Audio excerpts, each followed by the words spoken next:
In today's video, I'm going to teach you how to link to a cell in Google Sheets. This is a simple way to point teammates directly to a specific spot in a spreadsheet, saving time and avoiding confusion. By the end, you'll know how to grab a link that opens your sheet and highlights the exact cell you want people to see. A quick note before we start, anyone you share the link with will still need permission to view the file, so make sure your sharing settings match your intent. First, go to Google Sheets and open the spreadsheet that contains the cell you want to reference. Give the page a moment to load so all menus and the sheet tabs are ready. If you're working with a large workbook, make sure you're on the correct sheet tab where the cell lives.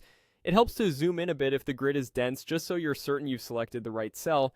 Next, select the cell you want to link to and right-click it to open the context menu.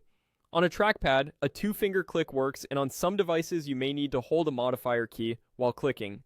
The key is to see the cell's context options rather than the general toolbar, so make sure the cell is actively selected before you click.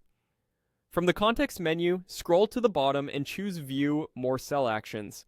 This opens an extended list with additional options specific to that cell. If your window is small, you may need to scroll inside this menu to find it. Look for the entry with 3 vertical dots if you're unsure. It's the overflow menu for cell actions.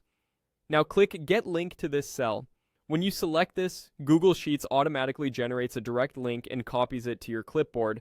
That link includes the Sheet tab and the exact cell reference, so when someone opens it, they'll land on the correct tab with the cell highlighted. Finally, open a new browser tab and paste the link to test it. You should see the spreadsheet open right to the cell you linked, which confirms everything worked. If the link opens the file but not the exact cell, refresh the page or ensure you're signed into the correct account.